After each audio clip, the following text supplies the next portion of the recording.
Bueno, vamos a arrancar la charla. Lo primero que quiero decir es que los dos colegas que están conmigo no es que los invité porque supieran solo del tema, sino porque son amigos y yo ya me aburro de dar charlas solo a esta altura. Entonces, intento hacerlo lo más dinámico posible, porque realmente si tengo que estar hablando 2 horas solo, me descompongo. Pero bueno, me rodean amigos y eso es lo más lindo que hay. No solo comemos asado, también charlamos. Bueno, y nos peleamos también, que es lo que corresponde. Em, a esta charla le voy a dar dos ejes. Voy a tratar de ser lo más sintético posible porque en realidad es una charla que tenía una perspectiva, después le di otro giro, después la volví a pensar y después casi no la doy. La verdad, de tantas vueltas digo, vamos a hacer algo que sea atractivo. Lo primero que voy a tratar de señalar es lo relativo a cuál es el fundamento de penar, ¿bien? ¿Por qué tenemos delitos como tales? ¿A qué apuntamos con los delitos como tales? Y después, ¿qué es lo que pasa una vez que estamos penando? ¿Bien? Es decir, ¿qué buscamos con la pena? Primero el fundamento y por eso después el fin de la pena, que son dos cosas distintas. Voy a ir con lo primero. No voy a ser del todo original en muchas de las cosas, voy a también adherirme a algunas de las escuelas que hay hoy imperantes y lo voy a ir aclarando a medida que avancemos para que quede claro. Creo que el derecho no se lo puede aislar bajo ningún aspecto de la cultura ideológica y política de su medio social. En su momento, ya hace más de un siglo, sobre esto hablaba Max Ernst Mayr cuando hablaba de las normas de cultura, que la criticaron todos. Por Max Ernst Mayr lo criticó que él se lo consideró absurdo, Belin lo consideró absurdo, pero hoy, después que la sociología jurídica empezó a dar un poquito más de revitalización a todas estas cuestiones, las normas de cultura volvieron a tomar un poco de perspectiva. Es algo distinto que las normas de conducta y las normas de sanción, que casi todos conocemos los que nos dedicamos al derecho penal, pero creo que algo de razón tenía cuando abogaba por entender que el derecho tiene que estar vinculado a la cultura y a la sociedad en la que está. ¿Bien? Por eso nosotros hacemos una ciencia muy particularizada. Es algo que llamamos filosofía del derecho, lo cierto es que lo que hacemos siempre está atado a nuestro núcleo social. Esto en algún punto no es moralizar ni politizar, ¿bien? Pero es buscar una justificación de las prácticas penales y eso solamente se puede hacer a través de los contextos sociales y políticos donde se reflexiona sobre el derecho. Reflexionar sobre el derecho lleva a cuestiones filosóficas, siempre, necesariamente. Yo siempre digo a mis alumnos en la universidad que los grandes penalistas también son profesores de filosofía. Bien, así lo Jacobs, Roxin, lo fue Belzel, lo fue Stambler, lo fue Radbruch. Bueno, miren, hay que filosofar, nos guste o no nos guste, porque cuando queremos saber por qué penamos, tenemos que ir a las raíces últimas. Al decir esto, lo que propongo es una metodología que vaya antes de lo que nosotros vemos en las universidades en términos de dogmática penal. Antes de hablar de la dogmática penal, debo poder analizar metodológicamente cuál es la fundamentación que tenemos al momento de establecer que queremos penar en una sociedad. Y esto hace los problemas fundamentales del derecho penal. Yo en esto voy a seguir eh, la tesis de Polly, que es un profesor de la Universidad de Reisenberg, en Alemania, que creo que es lo más original que hay hoy en la materia y creo que es lo más vanguardista. Lo primero que tenemos que señalar es que hay que ultrapasar, o por lo menos esta es la tesis que estoy siguiendo acá, hay que ultrapasar las teorías preventivas. ¿Bien? Las teorías preventivas son las más extendidas hoy en términos de fundamentos de la pena. Eh, Siguen siendo las dominantes, sin lugar a dudas, en la discusión jurídico-penal continental europea, pero hay de a poco una tesis superadora de esto y es la que yo quiero hoy traerles acá. Hay dos argumentos para ir dejando de lado las teorías preventivas, que creo que algunos de mis compañeros en esta mesa las van a defender, pero voy a tratar hoy de criticarlas. En realidad no sé si tengo ganas de criticarlas, pero como tengo ganas de ser un poquito molesto y no hacer de esta charla algo que sea un paseíto por el campo y provocar, porque las charlas tienen que ser provocadoras y tienen que tener disparadores. Siempre que uno va a hacer un curso del tenor que fuere, ya sea un posgrado o charlas de este tenor, va a haber disparadores. No vamos a aprender 20 millones de cosas, pero pueden aparecer pequeños disparadores y uno decir después, bueno, me voy a leer sobre este tema y enriquecerse con ese tema que puede gustar. Y para eso son estas charlas, ¿no? Porque de todo este berenjenal que van a escuchar, por ahí sacan 2 o 3 disparadores y eso ya fue enriquecedor. Lo primero que les quiero señalar es que la primera crítica dirigida a las teorías preventivas es la ausencia de límites de estas teorías. ¿Por qué la ausencia de límites? El pensamiento preventivo siempre se origina en la necesidad de brindar seguridad, pero el nivel de seguridad en todo momento puede ser mejorado. ¿Bien? En todo momento puede ser mejorado. No hay nada que no pueda ser prevenido. Como nunca es posible ni suficiente la cantidad de prevención que podemos tener, ni lo suficientemente rápido, es imposible que la prevención sea limitada. O sea, por concepto la prevención es ilimitada. Por concepto la prevención siempre va a ser ilimitada. Eso es una muestra de la imposibilidad de restringir la prevención a la expansión del derecho penal, que es uno de los grandes problemas que hoy tenemos, que es la expansión del derecho penal. Sobre esto ha especulado bastante Silva Sánchez, pero gran parte de nuestros teóricos, quizás el penalista más importante que tenemos hoy en Argentina, que es Daniel Pastor, también habla sobre esto. La idea en este término expansional es que la prevención está siempre detrás del combate de los peligros, ¿bien? Y el combate del peligro está en expansión justamente por esta cuestión cultural.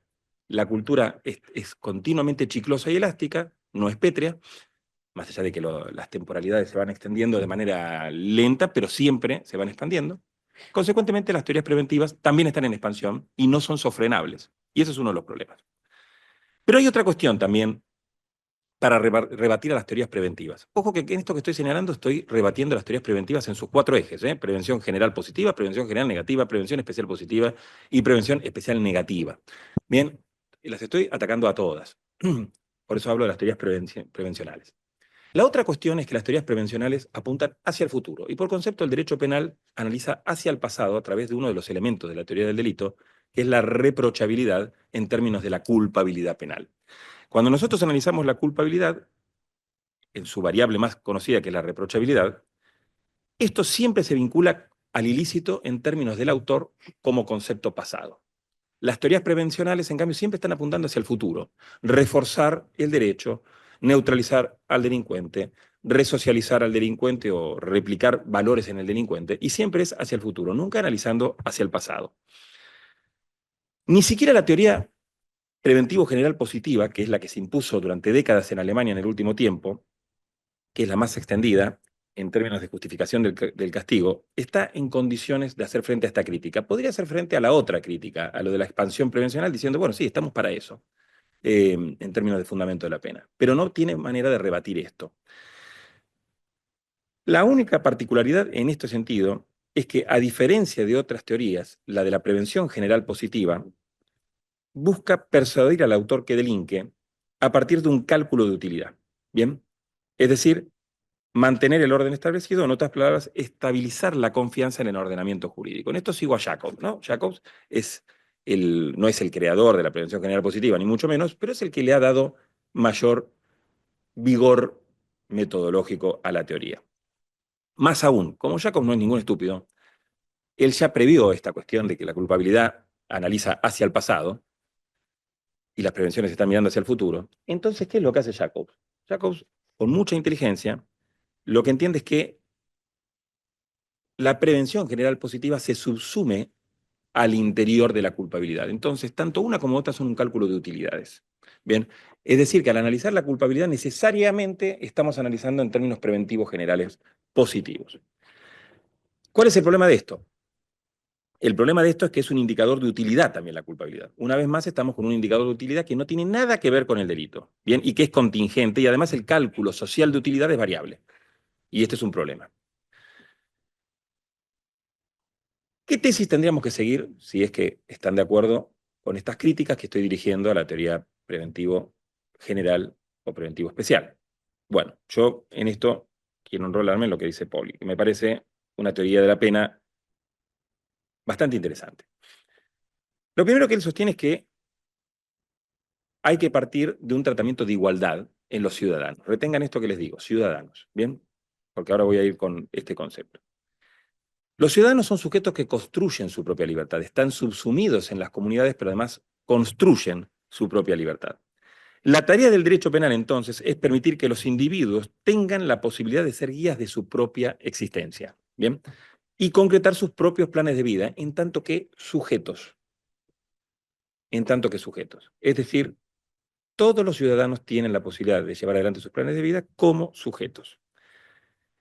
Esa libertad real no puede ser garantizada fácticamente por el Estado, porque si esto fuera así, si es el Estado el que tiene que mantener las situaciones de libertad, caemos en un Estado policial.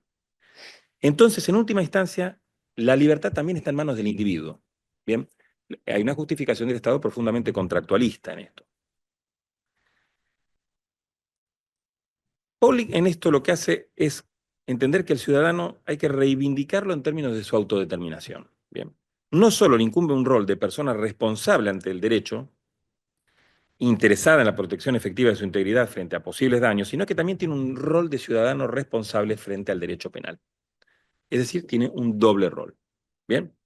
Un rol responsable ante el derecho y un rol responsable de daños ante sí mismo y ante terceros. Es decir, representa a su comunidad jurídica en estos términos. Fíjense ustedes entonces que el ciudadano tiene un deber de cooperación con su comunidad. ¿Bien? Es decir, él también debe cooperar al estado de libertades que hay en esa comunidad. Esto es un imperativo, es decir, a quien quiere hacer uso de sus libertades características dentro de un Estado de Derecho, le es exigible a su vez que contribuya a la preservación de esto y al mantenimiento de esas libertades.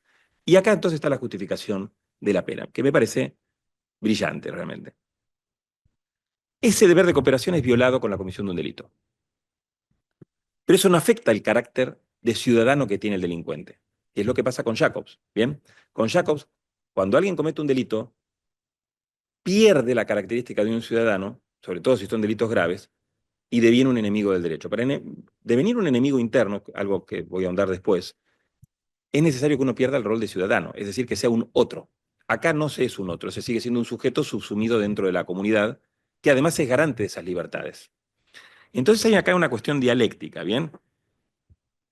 Hay una violación de la obligación primaria de aportar lealtad activamente a ese deber de ciudadano cooperativo, pero además, cuando se vulnera ese deber cooperativo, hay que tolerar la pena.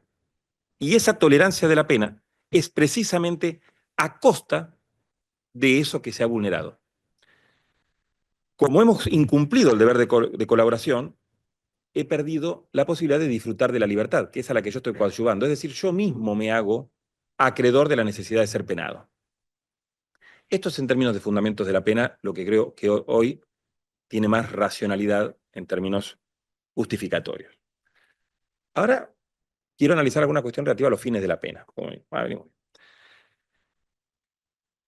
Hay distintos sistemas que intentan explicar el fin de la pena. Para eso tenemos que analizar cómo se han construido los diseños penitenciarios. Y acá voy a tratar de ir a cuestiones que muchos de ustedes seguramente conocen, pero les voy a dar a todos un giro nuevo. Bien, espero que no sea todos lugares comunes, que haya algunas cosas nuevas.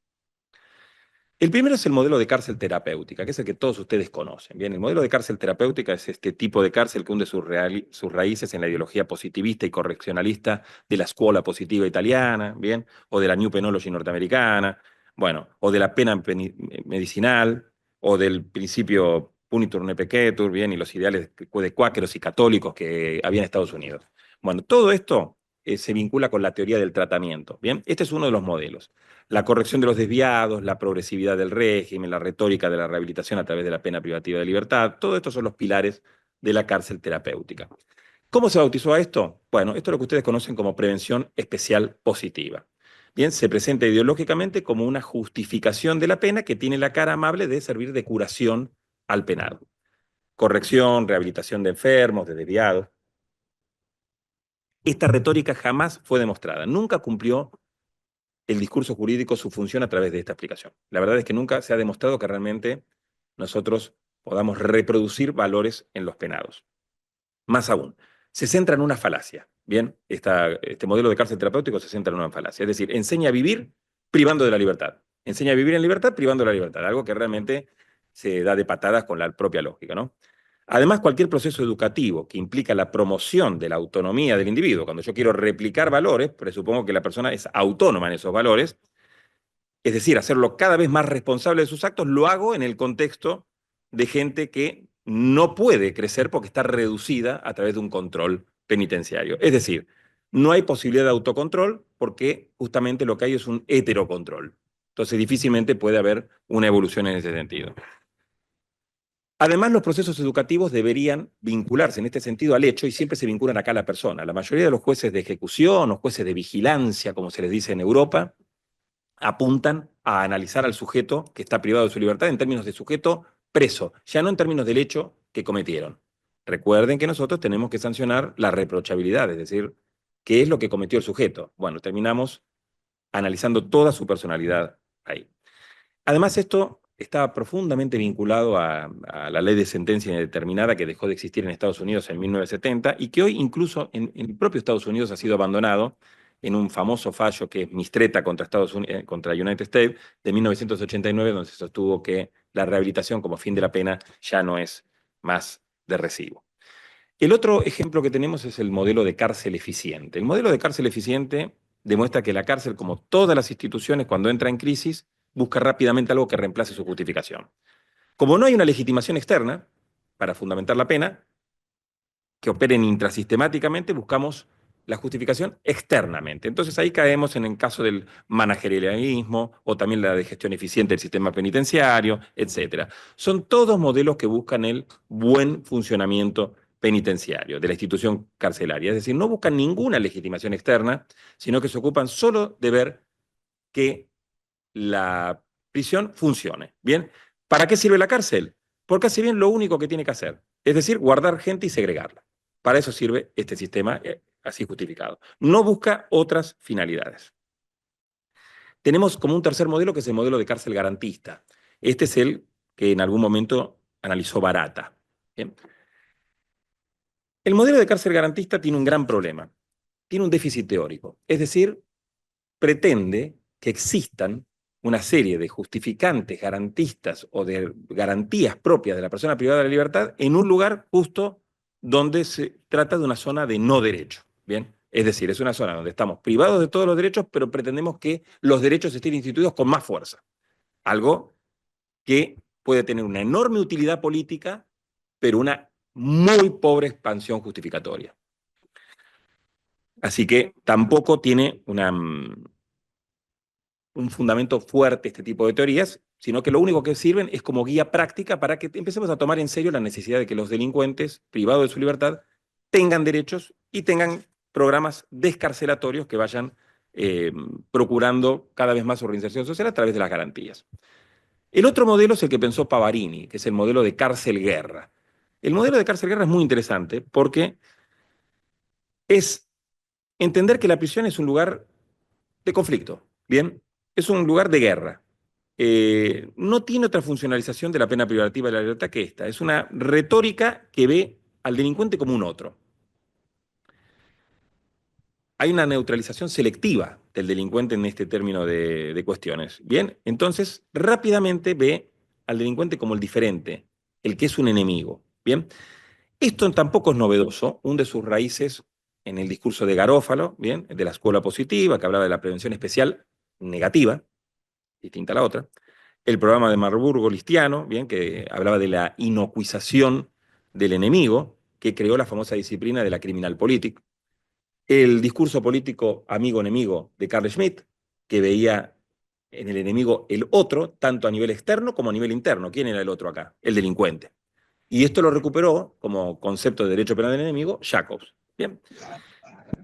Como consecuencia de todo esto están los discursos neopunitivistas y el concepto de Estado carcelario, ¿bien? Donde la idea es que hay cada vez más internos, más presos, más cárceles, hay un aumento no solo cuantitativo, sino que esto se rodea de distintos puntos, como se puede mencionar, por ejemplo, la guerra contra las drogas, la militarización de las fuerzas policiales, el aumento de las penas, todos estos reclamos que llevan a que cada vez tengamos más presos con más pena. En rigor, este tipo de cárcel es hija de la justicia expresiva y del populismo patibulario, ¿no? Que ha traído nuevamente a la víctima, pero no ya para recuperar realmente el rol de la víctima, sino para utilizarla como un simbolismo que coloque al delincuente como esa otredad y ese enemigo potencial, ese infractor, ese sucio, malo, peligroso que en alguna época hablaba Pratt en su obra El neopunitivismo. Además, esto está rodeado también por lo que en alguna oportunidad especuló Beckett, que es bastante interesante, cómo los más media también se metieron en torno a este tipo de cárcel, a través de una mezcla volátil bastante preocupante que tiene que ver con la cobertura de los delitos en la calle, la prensa escrita, la televisión, las plataformas online, todo esto, que en realidad avivaron el miedo en vecindarios de clase media, que en rigor tienen menos probabilidad de sufrir delitos, pero no importa, se venden como un producto en este tipo de contextos que además, a la larga, sirvieron de manera política como herramental para poder vender algún tipo de expresión en este sentido. De hecho, hoy creo que lo estamos atravesando. Y finalmente tenemos el modelo de la no cárcel, que es el modelo abolicionista, de este también ha hablado Ferraioli, ¿bien? Que procura un sistema de cárcel-sociedad. ¿A qué apunta este tipo de cárcel? Bueno, es un sistema de libertades controladas, vigiladas, asistidas y demás, que abre el debate a las alternativas carcelarias, pero no ya en términos de alternativa a la pena, sino de alternativa en la propia sentencia. Es decir, ya en la propia sentencia tenemos que tener alternativas, porque si no siempre estamos detrás de la pena prisión y de ver cómo la vamos a intentar reducir. ¿Qué respuesta podemos dar a esto? Y ya quiero ir cerrando, así, porque si no se hace muy extenso entre cada uno de nosotros. Lo primero es recuperar el principio de legalidad hacia el interior de las justificaciones penitenciarias. Bien, esto es posible en el plano prescriptivo, pero es muy difícil en el plano descriptivo, es decir, en el plano de la cárcel real. Acá tendríamos que estar recuperando lo que se podría llamar las garantías ejecutivas que derivan del principio de legalidad, es decir, indicadores que nos permiten traer la previsibilidad, la razonabilidad, el establecimiento de cuestiones ya fijadas en términos de legalidad y no meramente en el activismo judicial. ¿Qué quiero decir con esto? Este tipo de prisiones diurnas, domiciliarias, vigiladas, etcétera, todo esto ya debería estar previsto como alternativas de pena legalmente y no meramente discrecional en manos de los jueces, que terminan siendo los jueces de ejecución o los jueces de vigilancia poco menos que los dueños de los sujetos que tienen a su cuidado. Por eso es tan importante, y de hecho es lo que gran parte de la filosofía garantista europea hoy está especulando y luchando, que es en términos de lograr una garantía ejecutiva en términos de principio de legalidad. Esto implica hacer un salto civilizatorio. ¿Bien? ¿Por qué? Lo primero que hay que asumir es que la cárcel tiene que ser superada. Y para superarla hay que ir a 4 ítems. Y con esto ya quiero ir cerrando. Una política de descarcelación, que es la abolición, con sentido de humanidad y finalidad reeducadora, de la pena de prisión. Una reducción de la duración de las penas, como pasa en Francia, que tienen topes de 15 años, o en Alemania, que tienen un máximo de 20. Perdón, a la inversa, Francia 20 y Alemania 15. Una política de descarcelación que también apunte a la limitación de la pena carcelaria solo para delitos más graves y para el resto de los delitos la previsión de medidas que sean más adecuadas a ello. Por ejemplo, los delitos contra la propiedad, algún tipo de compensaciones económicas, porque la gente no sé si quiere que vayan todos presos. Por ahí lo que pretenden es recuperar lo perdido, más que lograr prisiones. Y en términos de política de descarcelación, y esto como cuarto ítem, que creo que es lo más importante, una seria despenalización que confiera credibilidad al derecho penal, otorgándole de vuelta ese lugar de última o extrema ratio que tiene que tener. ¿Qué quiero decir con esto? El derecho penal tiene que estar para las más graves ofensas. Creo que el mejor código penal que tuvimos son los 10 mandamientos, ¿bien? Porque era bien escueto. ¿Está? Ahora todo es delito, todo. Por ejemplo, una de las grandes leyes que es la 24769 en Argentina, que es la ley penal tributaria, que me sigue pareciendo una abominación porque es prisión por deuda, ¿bien?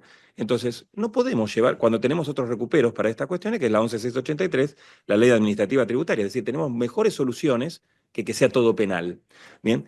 En el resto del mundo esto no pasa, ¿bien? Y no quiero empezar con esta cuestión social de, bueno, no somos Suiza. Yo creo que se puede empezar a hacer Suiza siendo mejores educados y no creando más cárceles, sino creando más escuelas. Esto puede ser ilusorio, ¿no? Pero es lo que me parece más interesante de dejar como marca en esta charla. Bueno, no sé quién sigue. Ah, con esto terminé. Muchas gracias.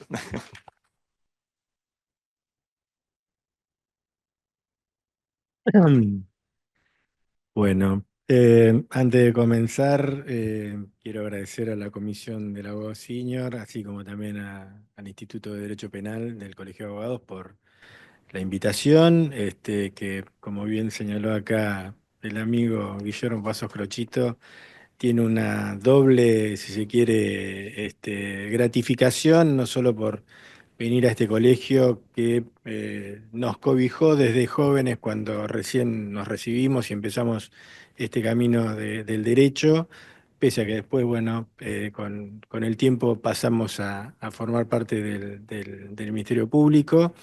Y fundamentalmente, bueno, por la compañía también de dos amigos con los que además de compartir esta pasión por el derecho penal, nos unen a veces más diferencias que coincidencias, pero a quienes respeto desde lo intelectual por su honestidad y por lo que significan dentro de lo que es el ámbito del derecho penal, no solo a nivel local, provincial, sino también dentro del país. Yo, en este sentido, creo que es un orgullo tenerlos a los dos aquí, porque, y no quiero convertirme en presentador de mis compañeros de charla, pero realmente son dos personas que a nivel nacional están dentro de las personas a las que uno escucha atentamente dentro del ámbito del derecho penal. Así que por ello también es un honor estar hoy aquí. Yo, desde la perspectiva de lo que es fundamentalmente la defensa pública y respecto de lo que es la aplicación de las penas en concreto, voy a bajar un poco a la tierra.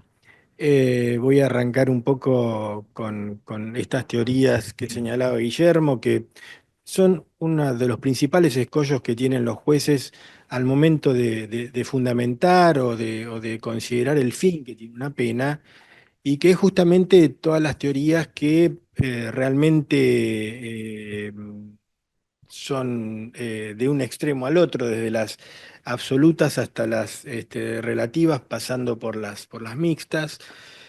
No voy a defender a las teorías relativistas, como quizá quiso sostener acá el amigo preopinante, pero sí señalar que esas diferencias tan grandes que hay en la teoría también se replican en lo que es en la práctica, en la realidad, cuando esas penas quieren ser aplicadas, ¿no?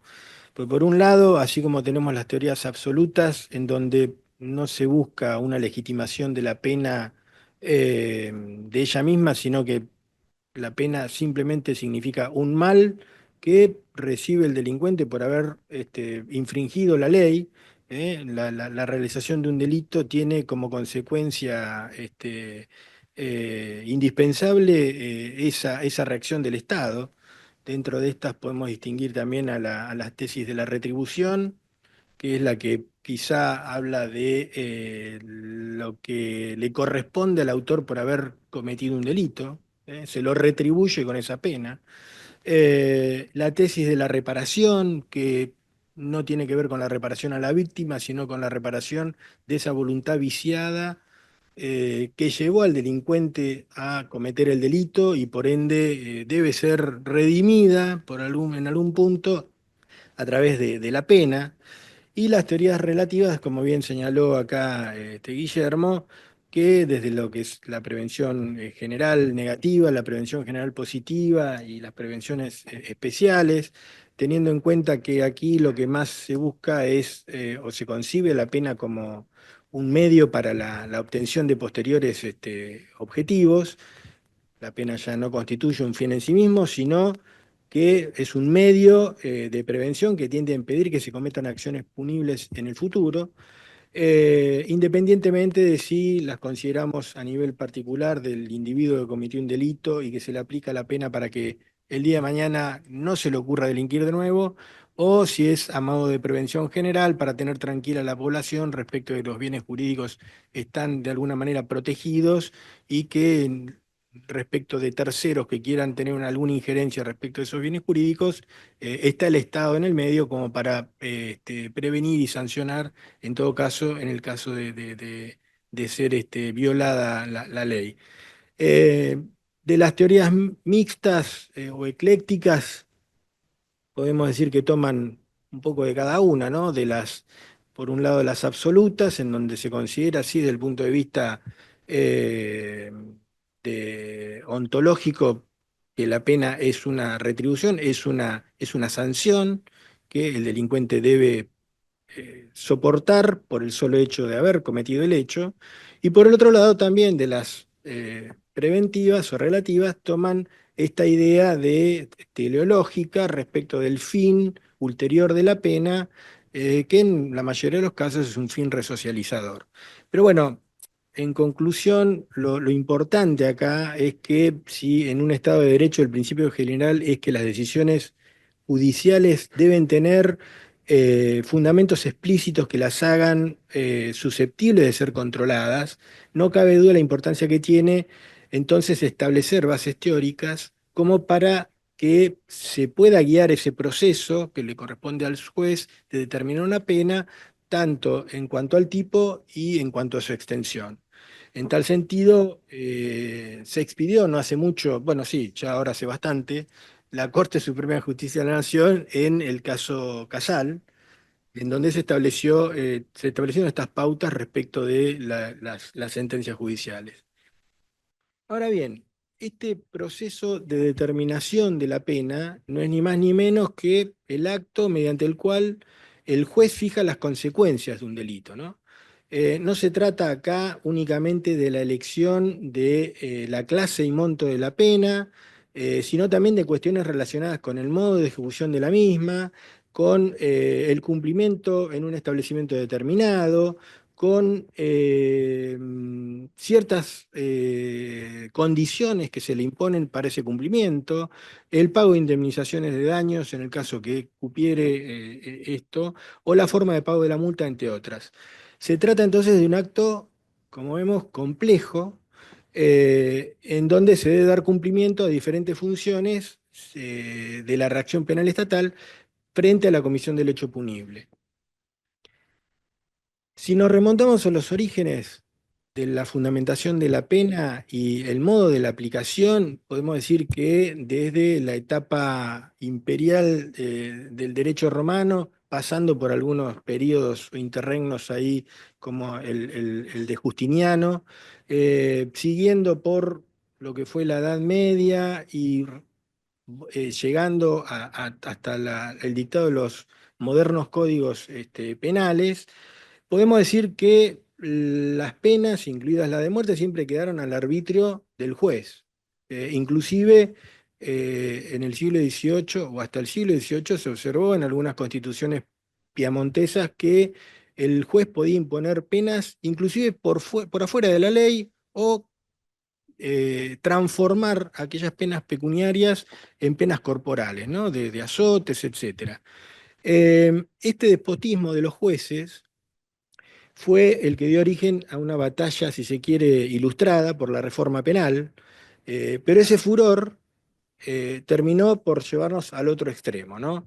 Del total arbitrio judicial pasamos a una idea de absoluta predeterminación legal de la pena y la supresión de cualquier discrecionalidad por parte de los jueces en la valoración de la gravedad del delito y en la medida de la pena, ¿no?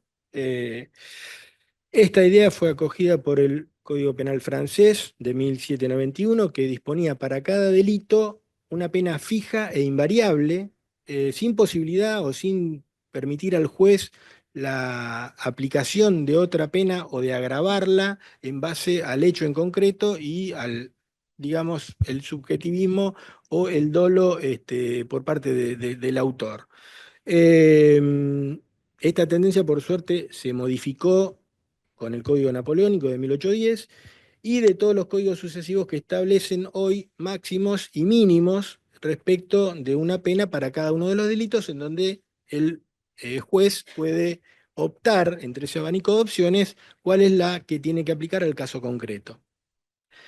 Entonces vemos que en la historia de lo que es la determinación de la pena y su fundamento, se ha debatido siempre entre dos valores, ¿no? Por un lado, el de la seguridad jurídica, en donde se condujo a penas absolutamente predeterminadas, y la idea de justicia, que como dice Patricia Schiffer, se traduce en el principio de la individualización de la pena, teniendo en cuenta que una pena justa es aquella que se adecua a las particularidades del caso concreto, ¿no? Nosotros, en muchos casos, cuando vamos a visitar a una persona que está cumpliendo pena acá en la unidad 4 o incluso en el otro penal que tenemos en el Departamento Judicial en Saavedra, vienen los presos y nos dicen, ¿cómo puede ser que a mí me condenaron por un robo calificado a 12 años de prisión y hay uno en el pabellón que por el mismo hecho le dieron 8 o 10? Bueno, la respuesta es que cada caso y a cada caso concreto corresponde una pena en concreto que más allá de la subjetividad que podamos tener, que pueden tener los jueces, de ser más duros o menos duros en la aplicación de la pena, va a estar relacionada con ese caso en sí y no con otro. Inclusive nos ha pasado en muchas oportunidades que dos personas acusadas por el mismo delito, por no haber sido juzgadas por el mismo tribunal, llegan a tener penas distintas, ¿no? El caso, hemos tenido varios, del que está profugado, el coautor profugado, que a posteriori, cuando lo capturan 2 o 3 años después, lo juzga un tribunal distinto, con una pena totalmente también distinta en la cantidad de años, en muchos casos, respecto del coautor que fue juzgado en primera instancia, en primer lugar. Y ahí empiezan a actuar también otros ingredientes que no tienen nada que ver con el hecho en sí, sino en cómo se desarrolló, por ejemplo, ese juicio. Faltó un testigo que en el primer juicio estuvo, no vino la víctima, y la pena termina siendo totalmente distinta porque los jueces lo que tienen que resolver es sobre lo que ocurre en ese debate oral. No se trata entonces acá, digamos, y más allá de todas las teorías respecto a la determinación de la pena, como la pena proporcionada al hecho, la de valor posicional o de empleo, que las vamos a mencionar, pero no nos vamos a meter en ellas para no desviarnos del tema y para no meternos tampoco en camisa de once varas, simplemente las señalamos, así como las de justificación o de fundamento de la pena, porque en doctrina no hay acuerdo respecto de cuál es la más indicada para la determinación de la pena, ¿no? Sí podemos seguir siguiendo a Binder, que la dogmática penal tiene una notoria importancia para el juez al momento de aplicar la pena, al momento de buscar la pena justa, ¿no? Por un lado, podemos hablar de que la dogmática penal tiene una función racionalizadora. Esto no puede asegurar la dogmática penal que todas las decisiones sean correctas, pero evidentemente puede llegar a acotar el margen de error que se puede dar en una sentencia. La dogmática penal en este sentido busca que el juez razone de un modo económico y ordenado, evitando un dispendio jurisdiccional, eh, presentándose esto como un sistema de preguntas que hacen las veces de filtro, a los efectos de que cada una de esas preguntas, una vez respondidas, en base obviamente a temas de la importancia tales como la ilicitud, la culpabilidad, la punibilidad, se puede llegar a la conclusión de que en ese caso concreto que busca una solución, le corresponde una sanción o inclusive una medida de seguridad, ¿no? Porque también por ahí estamos hablando de la pena y a veces las dos formas de conclusión del proceso, que son estas, la aplicación de una pena o una medida de seguridad, tienen que tener la misma fundamentación, ¿no? Eh, la dogmática penal también tiene una función de traslado. La Constitución y los pactos internacionales, inclusive el Código Penal, toman grandes decisiones de política criminal, dependiendo de para qué lado ubiquemos cualquiera de estos o a qué pactos adhiere la nación, esta política criminal va a ser de un modo o de otro. Y ese traslado, en ese sentido, la dogmática penal tiene que tratar de que se refleje en los fallos judiciales, ¿no? Que lo que dicen los pactos, que lo que dice la Constitución, que lo que dice el Código Penal, se vea reflejado a posteriori al caso concreto sin ningún tipo de distorsión. La función de control también que tiene la dogmática penal, en el sentido de que a través de la fundamentación se ejerce un verdadero control de las resoluciones judiciales y, por último, una función ordenatoria de la discusión procesal, dado que la dogmática penal brinda un, digamos, un espacio conceptual y lingüístico común al servicio de la controversia judicial y de la profundización del carácter acusatorio de un buen sistema penal. En definitiva, eh, la importancia de la dogmática penal en este tema es la de acabar con la creencia de que la teoría puede caminar por un lado y por el otro la práctica, ¿no? Eh, Acá, cosa que vemos muy a menudo en algunos agentes del sistema, no vamos a hacer nombres, no son aquí las personas que tengo aquí al lado porque les reconozco su honestidad intelectual, pero muchas personas que por ahí de mañana son jueces y a la tarde dan clases en alguna universidad, terminan propugnando cosas que después no aplican en los casos concretos, ¿no? A veces dan ganas de ir a las clases a grabarlos y decirle, doctor, usted dijo esto ayer en clase, pero no lo aplicó acá en este caso concreto. Bueno, eso es lo que se trata de hacer. Todos los esfuerzos teóricos se hacen para influir sobre la práctica, para que lo conceptual salga de los tratados, salga de los manuales y se lo lleve a la vida cotidiana de la administración de justicia. Como corolario de todo esto, ¿qué podemos decir? Bueno, a título personal, no voy a defender ninguna de las teorías porque me gusta ser realista, no me gusta ser hipócrita y yo creo que hoy la pena no tiene otra finalidad que sancionar al autor por su conducta contraria al ordenamiento jurídico penal. No hay otra explicación. Hoy, por lo menos en la práctica, es así. Esto no quiere decir que uno no tenga en cuenta o menosprecie todas estas teorías que se han realizado en torno a la fundamentación y la aplicación de la pena, porque todas fueron consecuencia de un contexto histórico en el que surgieron y han hecho importantes aportes al desarrollo de la temática. Pero la realidad que tanto para disuadir a posibles delincuentes como para dirigir un mensaje a toda la comunidad o para resocializar a los delincuentes, existirían otras disciplinas distintas del derecho penal antes justamente que este, y dentro del Estado, organismos capacitados que los ejecutores del sistema penal no tienen, ¿no? Hoy, por ejemplo, tenemos instituciones como el Patronato de Liberados o incluso los centros de tratamiento de prevención de las adicciones, si vamos a hablar de un extremo al otro, ¿no? Que son lugares donde en vez de hacerse un esfuerzo, en vez de dotarlos de mayor infraestructura, de mayor presupuesto, de mayor personal, para lograr en el caso de las adicciones no entrar en el sistema y después iniciar un tratamiento contra una adicción en un penal, que es un tratamiento que se genera de manera acotada, en un contexto distinto al que uno pudiera llegar a tener como ideal. Y lo mismo que pasa con los institutos, estos como los del Patronato de Liberados, que realmente para llegar a la resocialización necesitan tener un apoyo de infraestructura y presupuestaria mucho mayor del que hoy tienen, ¿no? Ni hablar de o sea, coincido con Guillermo en el fin de aspirar a un derecho penal mínimo, minimalista, por oposición al administrativista que hoy tenemos, ¿no? En donde pareciera ser que todo tiene que tener una solución penal, ¿no? Desde una cuestión de medianería hasta una cuestión de tránsito, todo tiene que tener, todos quieren hacer una denuncia y que haya una condena, una sentencia penal que condene al infractor.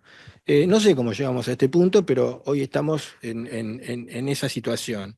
Ni hablar de la posibilidad de la reducción del ius puniendi del Estado.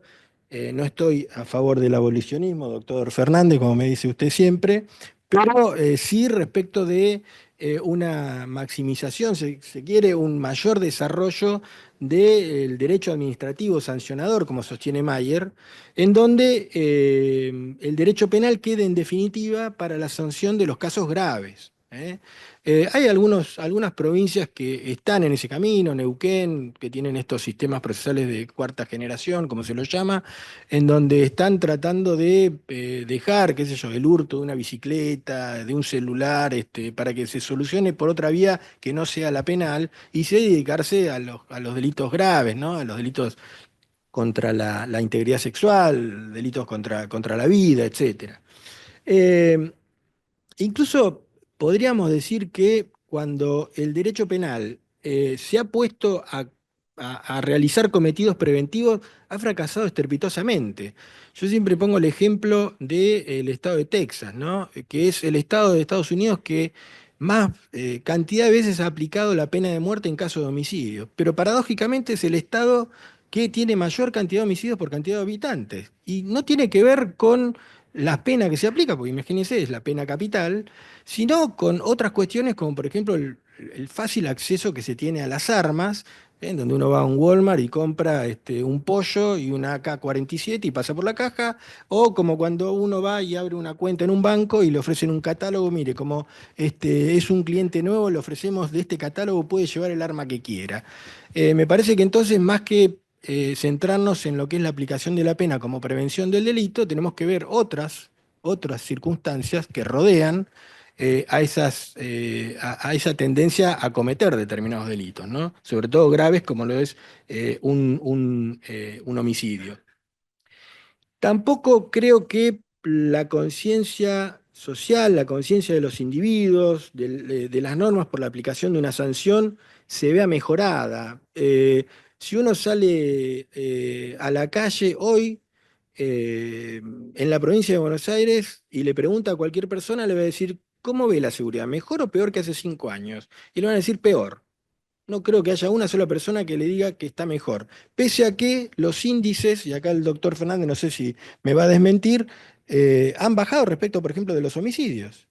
En la provincia de Buenos Aires, en los últimos, creo, 5 años, ¿no? Creo que fue los últimos porcentajes, las últimas estadísticas, los homicidios han bajado. Bueno, la sensación en la gente no es esa. ¿Por qué? Y bueno, influyen también el tema de los medios, el tema de, bueno, la situación socioeconómica, etcétera, etcétera. Eh, y tampoco creo que el derecho penal tenga que inmiscuirse en la readaptación social, ¿no? Cuestión que hoy es de amplio debate en lo que es la doctrina actual. Reitero, esta postura es una postura personal, intenta también un sinceramiento, si se quiere, respecto de prescindir de finalidades a veces impracticables para el derecho penal. Eh, Dicho esto, que refleja un poco lo que es de lo que debería ser, si se quiere, nos lleva a preguntarnos si esto es compatible con nuestra Constitución, si las penas y las formas que se están aplicando son compatibles con la Constitución, que en su artículo 18 señala que quedan abolidos la pena de muerte por causas políticas, toda especie de tormentos y los azotes, que las cárceles en la nación van a ser sanas y limpias para seguridad y no para castigo. Y bueno, que cualquier medida que, so pretexto de precaución, conduzca a mortificar más allá de lo que aquella exija, va a ser responsable al juez que la aplique. Tal norma no parece contradecir mucho la realidad y no le quita a la pena el carácter sancionatorio que tiene, sino que la finalidad de la misma es erradicar todo tipo de prácticas violentas o vejatorias en relación a las personas que están sufriendo una pena privativa de la libertad. Ahora bien, la cosa cambia cuando vemos todo lo que es el derecho convencional, todo aquello que la Argentina ha suscrito a través de tratados, fundamentalmente el Pacto Internacional de Derechos Civiles y Políticos y la Convención Interamericana de Derechos Humanos, eh, que en esto sí ya tenemos o se establecen fines preventivos expresos, ¿no? El Pacto Internacional de Derechos Civiles y Políticos establece que el régimen penitenciario consistirá en un tratamiento cuya finalidad esencial será la reforma y readaptación social de los penados. Acá ya se habla de una reforma social específica, no da para ningún tipo de interpretación, el juez la tiene que aplicar sí o sí, de alguna manera. Lo otro que ocurre en igual sentido y casi copiado, es lo que establece la Convención Americana de Derechos Humanos, que establece que las penas privativas de libertad tendrán como finalidad esencial la reforma y la readaptación social de los condenados. Los términos de tales tratados, entonces, como decía, son precisos e impiden al juez penal esconderse en una supuesta interpretación restrictiva de lo que establecen, etcétera, etcétera. Esto nos coloca en una situación complicada ante la imposibilidad de desconocer tales fines preventivos, so pena de ser cuestionados cualquier resolución eh, como de carácter inconstitucional, teniendo en cuenta que desde el año 94 todos estos tratados integran la Constitución Nacional. Entonces la pregunta sería, o volvemos a la pregunta respecto de cómo hacemos para evitar ese desfasaje claramente la readaptación social en el estado en que están los penales hoy es casi imposible. Y algunos proponen, siguiendo a Mayer, que la actuación del derecho administrativo, como encargado de hacer cumplir la finalidad preventiva que sea necesaria según el caso, que esté en manos del Estado, en manos de organismos especializados del Estado, que tiene desde personal capacitado para ello, teniendo en cuenta todas las ramas del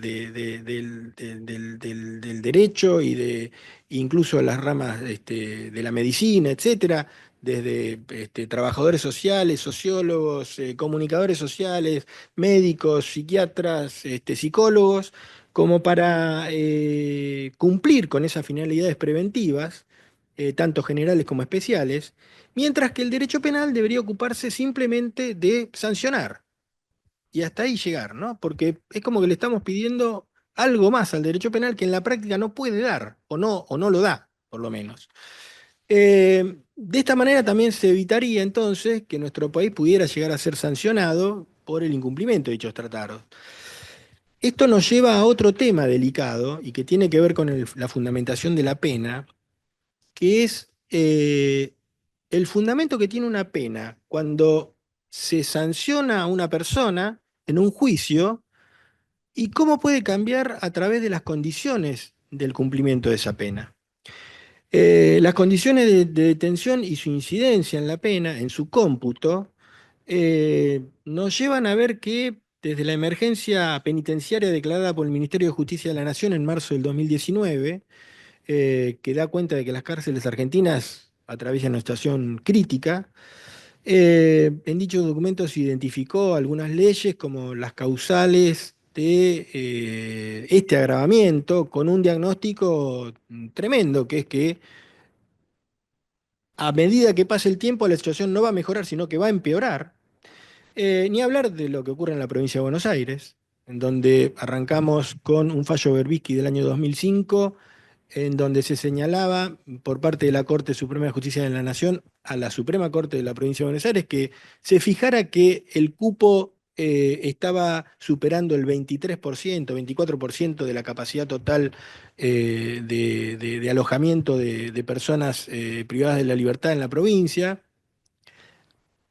En el 2020, a través de la Defensoría Oficial de acá de Bahía Blanca, interpusimos un habeas corpus que también llegó a la Corte Suprema de Justicia de la Nación, en lo que se llamó el fallo Berbisky II, y en donde se pedía por el mejoramiento de condiciones de detención o salidas anticipadas de personas privadas de la libertad. No solo estaba el tema del COVID, sino también la sobrepoblación, el hacinamiento.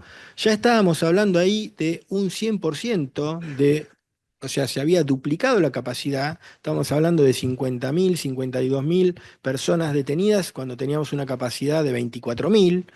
Y hoy, 5 años después, luego de ese fallo Berbisky II, estamos casi en 60.000 personas privadas de su libertad. Si bien se han ampliado las plazas y hay proyectos de hacer cárceles nuevas, una cárcel no se hace de la mañana a la noche, necesita también un presupuesto muy grande. Hoy tenemos esa situación en donde estamos incumpliendo con todos estos tratados internacionales por las condiciones de alojamiento y el agravamiento de una pena que en su momento tuvo un fundamento cuando se le aplicó en la sala de audiencias, terminado, ni bien terminado el juicio, a los 5 días de transcurrido, de pasada el último día de la audiencia, y transcurrido un lapso, vemos que esa pena que por ahí parecía adecuada, hoy es demasiado, en virtud de las condiciones en las que se la está cumpliendo. Los tribunales regionales de derechos humanos, de los que se vienen haciendo ecos también algunos tribunales locales, con esto voy terminando, acerca de la imposición de determinadas formas de detención y respecto de que las mismas pueden afectar la integridad personal y constituir tratos crueles, inhumanos y degradantes de las personas privadas de su libertad. Por ejemplo, la Corte Interamericana de Derechos Humanos, en el caso Retén de Caita, que es un penal de Venezuela, estableció en el año 2006, este es uno de los fallos más viejos, que las condiciones, los problemas sanitarios en la higiene y en la atención médica que se les proporciona a los detenidos menoscaban su derecho a la integridad personal. De manera más reciente, y en un caso que afectó a la República Argentina, la Corte Interamericana señaló en la causa Hernández del 22 de noviembre del 2019 que el sufrimiento y el deterioro a la integridad personal causado por la falta de atención médica adecuada de una persona privada de su libertad puede constituir en sí mismo tratos crueles, inhumanos y degradantes. Asimismo, la Corte Interamericana de Derechos Humanos, en sus principios y buenas prácticas sobre la protección y de personas privadas de su libertad en las Américas, el año 2008, resolvió que la ocupación de establecimientos carcelarios por encima del número de plazas establecidos será prohibido por la ley cuando de ello se siga la vulneración de derechos humanos. Esto deberá ser considerado una pena o trato cruel e inhumano. Y en el caso de los tribunales locales tenemos los ya referidos Berbisky 1 y 2, de donde la Corte Suprema de Justicia de la Nación advierte a la de la provincia de Buenos Aires que podría llegar a generar la situación de las cárceles en la provincia una responsabilidad federal del Estado federal frente a tribunales internacionales. Eh, Otros fallos como algunos en donde se tiene en cuenta que el fin de la pena se ha desvirtuado y se empezó a revisar el cómputo para saber cuál sería la pena adecuada en virtud de las condiciones de detención en que se viene ejecutando la misma, inclusive teniendo en cuenta la concesión de libertades, ¿no? Por ejemplo, en el caso del penal, del Instituto Penal Plácido de Sá Carvalho de Brasil, la Corte Interamericana de Derechos Humanos en el año 2018 estableció, después de una inspección, que la población excedía el 200% de la capacidad del penal. Eh, y obligó a Brasil que considerara la posibilidad de aplicar un 2 por uno respecto de las personas condenadas que estaban cumpliendo pena, un 2 por uno en la etapa de ejecución, distinto al 2 por uno que teníamos acá en la etapa de procesamiento, que fue derogada en el año 2003, si mal no recuerdo. Claro, y luego de algunos casos mediáticos, creo que que el caso Bloomberg se llevó puesto el tema del 2 por uno y muchas otras cuestiones más, pero que hoy están empezando a ser revisadas, por ejemplo, el fallo Reina del Tribunal de Casación Penal de la provincia de Buenos Aires, en donde se resolvió que las lesiones que había sufrido un interno debían ser calificadas como de actos de tortura por parte de miembros del servicio penitenciario, y se le dio como una reparación por esa tortura, una libertad asistida ante esos hechos que habían sucedido dentro de un establecimiento carcelario por parte de miembros del servicio penitenciario, y habiendo violado el deber de indemnidad que el Estado no había cumplido respecto a esa persona privada de libertad. Esto es un fallo con votos de los doctores Carral y Maidana. Lo mismo en el caso Herrera, de una persona que fue abusada sexualmente en un penal, y en ese caso también se revisó y se concedió algún tipo de libertad anticipada. Lo que quiero decir con esto es que esos fundamentos de la pena, que en un primer momento pueden parecer o pueden tener determinados parámetros, pueden llegar a cambiar fundamentalmente en la etapa de ejecución. Y para finalizar, porque es un tema que por ahí hubiera dado también para tratarlo, y lo hago como autocrítica, eh, un instituto que no estamos utilizando, por lo menos en la defensa pública lo utilizamos muy poco. Yo creo que después de 30 años y más de 1000 debates orales, creo que lo utilicé en tres oportunidades. Una voluntariamente, porque nos pusimos de acuerdo con el juez, y en otros dos casos obligado por parte del Tribunal de Casación Penal, como lo es el Instituto de la Cesura de Juicio, para fundamentar la pena, para poder llegar a tener una pena justa desde todo punto de vista respecto del hecho y respecto del imputado. No sé por qué nos negamos a este instituto, creo que los penalistas en general cuando van a un juicio lo que quieren es lograr que se declare la absolución de su defendido o por lo menos bajar la calificación legal, pero no ponernos a discutir sobre qué pena vamos a aplicar.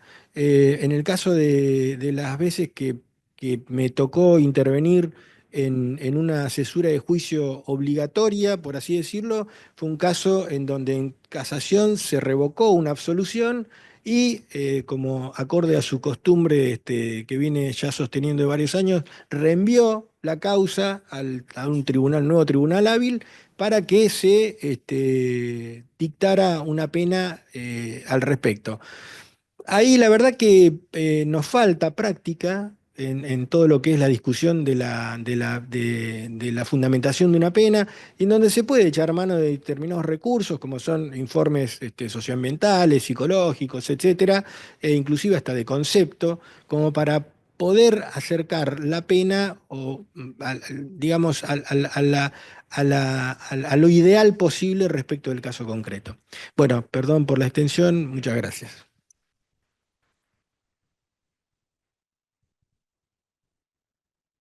Bueno, muchas gracias. Gracias a la Comisión de Abogados Senior por haberme invitado, a los amigos acá que me propusieron, que yo creo que me proponen para que los acompañe aquí, para humillarme con todos sus conocimientos, porque yo no llego ni a una pequeña parte de lo que ellos eh, han expresado aquí. Es más, yo traía una serie de anotaciones que se me mezclaron todas hechas a mano, así que bueno, vamos a ver cómo salimos de este embrollo que tengo acá con los papelitos. En lo que se refiere lo teórico, bueno, ya lo han explicado bastante bien las distintas funciones y fines que tiene la pena. Desde ese punto de vista, yo voy a aprovechar esto para no repetirme en lo que han dicho, para reflexionar, ¿no?, sobre algunas cuestiones en particular sobre por qué penamos. En primer lugar, tenemos que distinguir por qué penamos de qué penamos. Porque qué penamos es una tarea del legislador, ¿no? Por qué penamos es un tema filosófico, como decía Guillermo. Entonces, ¿qué penamos? Corresponde al Congreso de la Nación, cuando dicta el Código Penal, ¿no? Determinar qué es lo que se va a penar, por supuesto, dentro de los márgenes constitucionales que tiene el Poder Legislativo para incriminar determinadas conductas, que para eso está, y tiene esa legitimidad constitucional y democrática. ¿Por qué penamos? Es un tema de la filosofía jurídica, del derecho penal, de las teorías de la pena, que tratan de encontrar, o que encuentran, más que tratan, discursos de legitimación de legitimación racional, ¿no?, sobre la coerción penal, sobre las penas. Y en esto hay distintas teorías, como bien explicaron. Penamos porque se delinquió, dicen las teorías retributivas, ¿no? Entonces, porque es un imperativo categórico, es moral, es justo penar, ¿no?, frente a la comisión del mal causada por el delito. Penamos para prevenir, ¿no?, de un modo utilitariamente. Para eso penamos, dicen, la prevención en sus distintos modos de ver el cómo prevenir, ya sea especial, ya sea general, especial positiva y negativa, general positiva y negativa. De todo eso lo han explicado muy bien, de modo tal que queda poquito para agregar más allá de algunos casos en particular, pero también hay otras teorías de las que no se ha hablado, ¿no?, y que se invocan mucho luego en distintos trabajos, que se siguen mucho por una gran cantidad de jueces, porque tiene una prédica muy importante, que es la teoría negativa y agnóstica de la pena de Zaffaroni, en donde llamativamente, en esa teoría, Zaffaroni no le reconoce a la pena ninguna finalidad positiva, por eso se llama negativa, ¿no? Dice, la pena no previene delitos, no detiene lesiones en cursos, no sirve para nada de todo lo que se ha dicho en las distintas teorías de lo que debiera servir la pena. De modo tal que la pena no sabemos qué función cumple, ¿no? Las funciones que cumplen, dicen, bueno, son ganar votos, ¿no?, por parte de los políticos cuando piden aumentos de penas, o quedar bien con la sociedad, o aplicarla a grupos vulnerables, ¿no?, por parte de los que detentan el poder, que son los grupos dominantes dentro de la sociedad. En definitiva, dicen, La pena es un ejercicio irracional del poder punitivo, del poder político, ¿no? Sobre grupos vulnerables de la sociedad, por parte de los grupos dominantes de la sociedad. No, caramba, esto dice una teoría de la pena en función de la cual ensaya un derecho penal muy particular. Todos aprendimos cuando fuimos a la universidad y escuchamos derecho penal, las clases de derecho penal, que derecho penal, la única fuente del derecho penal, ¿cuál era? La ley penal. Acá no. En esa teoría del doctor Zaffaroni, no, porque la ley es el producto de los grupos dominantes, ¿no?, que ejercen presión sobre el Congreso de la Nación para incriminar determinadas conductas que se les aplica solamente a aquellas personas que son vulnerables. Entonces, la ley es el instrumento de opresión de los grupos dominantes de la sociedad. Caramba, ¿no? Es fuerte esto, pero esto es lo que dice, y no lo oculta, lo escribió, lo diría con otras palabras, yo a lo mejor soy un poquito, más directo en decirlo, de un modo más llano, pero es básicamente esto. Si alguien tiene otra interpretación, que me la diga y la discutimos. Y esto es importante pensarlo porque, en definitiva, el modo en que nosotros veamos a la pena es tan importante que nos va a determinar cómo va a ser todo nuestro pensamiento penal y nuestro sistema penal. Va a determinar cómo nosotros veamos o qué teoría de la pena sigamos, va a ser cómo nosotros interpretamos el derecho penal. Y en este caso en particular, si la pena es el instrumento de opresión de grupos dominantes dentro de la sociedad sobre grupos vulnerables, a quienes se les aplica por ser culpables, por ser vulnerables, culpabilidad por la vulnerabilidad y no culpabilidad por el hecho, bueno, entonces, y el derecho penal no es la ley, ¿no?, que incrimina determinadas conductas y le asocia una pena porque son socialmente disvaliosas, sino que la ley, ¿no?, es la que crea la pena y es un acto irracional por penar.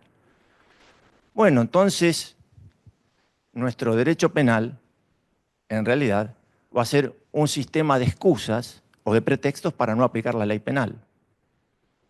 Si a mí me preguntan esa teoría negativa de la pena y las consecuencias que trae dentro del Tratado de Zaffaroni, y básicamente es una apología del prevaricato, ¿no? Enseña a violar la ley, a no cumplir la ley. Entonces, fíjense lo importante que es, por supuesto,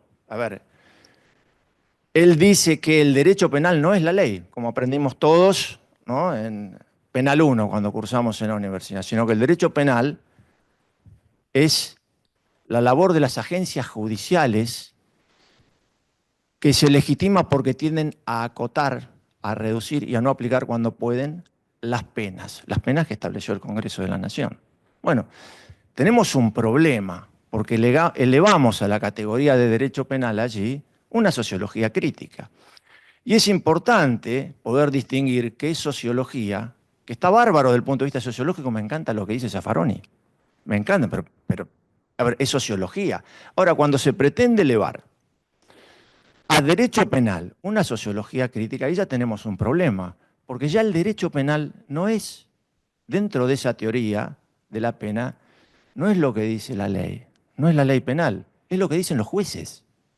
Siempre y cuando digan que la pena está mal o encuentren algún pretexto para no punir o para punir menos de lo que la ley mandase, ¿no?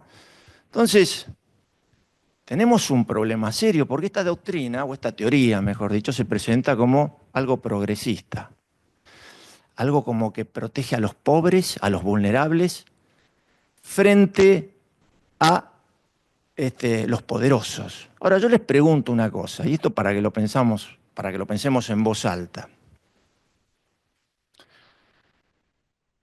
Si deslegitimamos la pena, como hace esta teoría de la pena, si deslegitimamos en consecuencia la ley penal, que es lo que hace en definitiva, porque el derecho penal, es la única fuente del derecho penal, es la ley.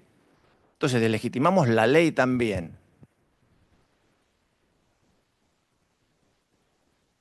El que menos tiene, el pobre, el vulnerable, ¿está más protegido o menos protegido? Si no hay ley que lo proteja, porque aunque sea al menos como aspiración, ¿no?, la ley nos iguala a todos. Es cierto Es cierto, y esto me lo decía una persona cuando yo estudiaba Derecho Penal, cuando estudiaba en líneas generales Derecho, que era estudiante, iba por la mitad de la carrera, y yo estaba ahí estudiando a Kelsen, a Hart, las normas primarias, secundarias, en qué se diferencia el derecho de una orden respaldada con amenazas, etcétera. Me decían, sí, sí, vos estás estudiando derecho, pero cuando te recibas y tengas que ejercer vas a tener que estudiar torcido, ¿no? Porque una cosa es el derecho y otra cosa es lo que ocurre en la realidad, lo que pasa, ¿no?, con las resoluciones judiciales. Y esto de deslegitimar la ley es muy peligroso. Contrariamente a lo que se predica, no es algo ni progresista ni a favor del más débil, es a favor del más fuerte. Porque el más fuerte tiene su propia, el fuerte, el rico, el poderoso, tiene su propia estructura que lo ampara y lo protege. Si quitamos la ley, aunque sea como aspiración de aplicación de igualdad, ¿qué le queda al más vulnerable? Absolutamente nada. Entonces, es un discurso que es peligroso y es contrario a lo que dice, o a lo que pretende defender, o a lo que dice que está defendiendo. Esto, en primer lugar, y cuando yo me refería a esto de estudiar torcido, a ver, no es nada nuevo esto desde el punto de vista sociológico, lo decía José Hernández en el Martín Fierro, todos por lo menos habrán leído una parte o algo del Martín Fierro, ¿no? Sobre todo en la vuelta al Martín Fierro, cuando en una payada de Fierro con el Moreno, Fierro le pregunta al Moreno qué es la ley, ¿no? Y el Moreno le responde, dice, la ley es tela de araña, en mi ignorancia lo explico, no la tema el hombre rico, nunca la tema el que mande, pues la rompe el bicho grande y solo enreda a los chicos, ¿no? La ley es como la lluvia, decía, ¿no? A continuación, nunca puede ser pareja. El que la aguanta se queja, pero el asunto es sencillo. La ley es como el cuchillo, no ofende al que lo maneja. Es decir, obviamente que desde el punto de vista sociológico, estas cosas pasan. Por supuesto que tenemos que trabajar, ¿no?, para que pasen lo menos posible, para que el sistema penal sea lo menos selectivo, o si es selectivo, que sea racionalmente selectivo, y no en función de determinadas personas poderosas a las cuales el sistema penal no toca. Pero porque existan estos datos de la realidad que existen claramente, no podemos deslegitimar todo el sistema penal y las penas, porque las penas cumplen un fin. No es cierto que las penas no tengan ningún fin. Yo creo que, además de tener un fin útil, como decía Guillermo, en el sentido de utilitarista y hacia el futuro, es decir, de prevención, también es retribución. ¿Y en qué se fundamenta racionalmente la pena? Tenemos tiempo, ¿no? Sí. Bueno, a ver, es necesario garantizar, ¿no?, las expectativas de las personas en sus interacciones sociales. Es decir, cuando ustedes vienen acá, a esta reunión que tenemos, a esta charla debate también, que estaría bueno poder debatir al respecto sobre esto, porque da precisamente para debatir, y por eso me gusta ponerle un poquito de sal, porque sé que seguramente acá algún miembro del panel no va a compartir del todo lo que digo, o nada de lo que digo, pero es al menos como lo veo yo. Ustedes tienen una determinada expectativa. Yo tengo una determinada expectativa. Yo tengo la expectativa de que si a Raiboy no le gusta lo que estoy diciendo, no me parta el jarrón por la cabeza. Digo, y me lastime, o saque un revólver y me mate. Entonces, ¿qué es lo que hace el derecho penal? El derecho penal asegura las expectativas que tienen las personas de comportarse conforme a las normas, porque las normas reglan y aseguran esas expectativas. Yo tengo la expectativa de que vengo a dar alguna charla acá y que a alguno no le guste porque es admirador de Zaffarón y saca un revólver y me pega un tiro. Tengo esa expectativa de que no ocurra. Y el derecho me asegura esa expectativa. ¿De qué forma? Tipificando el delito de homicidio. El que matare a otro será reprimido con 8 a 25 años de prisión, dice el Código Penal en su artículo 79, ¿no? Y así con tantas otras expectativas, a que no me roben el auto cuando salgo afuera, a que no vaya por la calle y me secuestren, a que o me violen, qué sé yo. A ver, tantas expectativas de que cada uno se comporte conforme a los parámetros éticos sociales que ha dado la sociedad a través del Congreso de la Nación en ese Código Penal. Por eso yo no voy a discutir a ver si hay muchos delitos incriminados o pocos delitos incriminados. Están los que puso el Congreso de la Nación, que es la autoridad, para establecer qué conductas se incriminan y qué no. Por supuesto que hay muchas conductas que no me gustan, que como se incriminan, a lo mejor me gustaría que incriminen otras, pero bueno, es una decisión del legislador. Entonces, uno puede no compartir una decisión del legislador. Ahora, como funcionario judicial, lo que tiene que hacer es cumplirla. ¿Por qué? Porque todos los funcionarios judiciales, los defensores, los fiscales, los jueces, cuando juran a hacer cumplir la Constitución y las leyes, ¿no? Entonces, la Constitución y las leyes, no, y no resolver conforme le gustaría lo que le gustaría que las leyes dijeran, sino que tiene que resolver conforme a lo que las leyes dicen. Y vemos, hablando esto de el estudio del torcido, vemos cotidianamente que hay un montón de resoluciones judiciales que son contrarias a lo que las leyes dicen. No sé si les ha pasado a mí, no hay semana en la que no me pase una cosa de este tipo. Y hablo para los dos lados, ya sea para el lado de la Fiscalía o de la Defensa. También sé que a la Defensa le pasa mucho esto, en muchas circunstancias. Yo he sido defensor oficial y muchas veces he tenido resoluciones absolutamente injustas, ¿no? Que es contrarias a los que mandan las leyes. Por ejemplo, a ver, para dar un ejemplo que es muy conocido y que ya no se discute más, en la Fiscalía estuvimos recurriendo la suspensión de juicio a prueba de los delitos reprimidos con pena de inhabilitación, los delitos culposos, durante 10 años. Porque todos los jueces, no obstante que decían el artículo 76 bis, no procederá a la suspensión de juicio a prueba en los delitos reprimidos con pena de inhabilitación, todos los jueces daban la suspensión de juicio a prueba en los delitos reprimidos con pena de inhabilitación. Entonces, era una cosa bastante loca, hasta que la Corte puso, en el caso de Vito, puso un fin, la Corte de la provincia y dice, no corresponde, no corresponde, pero no corresponde, lo decía la ley, estaba en el Código Penal, pero todos los jueces interpretaban que sí. Ahora, explíquenme, ¿qué clase de interpretación es esa en contra del texto expreso de la ley? Cuando la ley dice no, ellos interpretan, porque no decían que violaban la ley, ellos decían que interpretaban la ley. Entonces, y esto deriva, en muchos de los casos, de precisamente estas concepciones en torno a las teorías de la pena.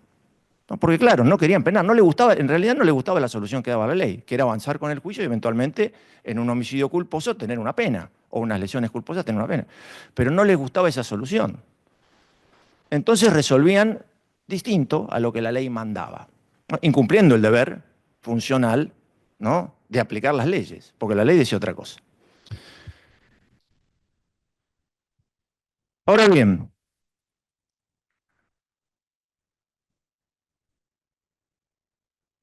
respecto a esta teoría negativa o agnóstica de la pena, que sostiene Zaffaroni junto con Aslagia y Slocar en su tratado, ellos dicen que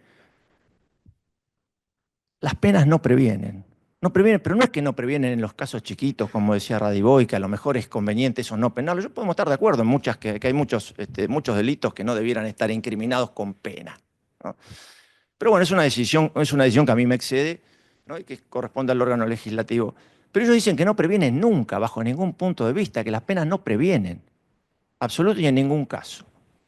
Ahora, si razonamos esto, las penas no previenen. Todos los que están aquí supongo que manejan vehículos automotores, la mayoría, ¿no?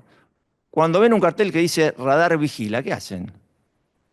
¿Siguen a la misma velocidad o se fijan por lo menos el velocímetro a ver a qué velocidad van y bajan la velocidad? La mayoría de los que estamos acá, yo soy un poco hereje manejando, lo reconozco, pero a ver, la mayoría no serán como yo, pero serán más o menos por el estilo. Les pasa exactamente lo mismo. Miran el velocímetro y bajan la velocidad inmediatamente. ¿Cómo decir entonces que las penas no previenen? Pero si la realidad cotidianamente nos muestra que las penas efectivamente previenen y que la pena es una realidad social porque la sociedad exige las penas. Por eso no son abolicionistas o no están a favor del abolicionismo.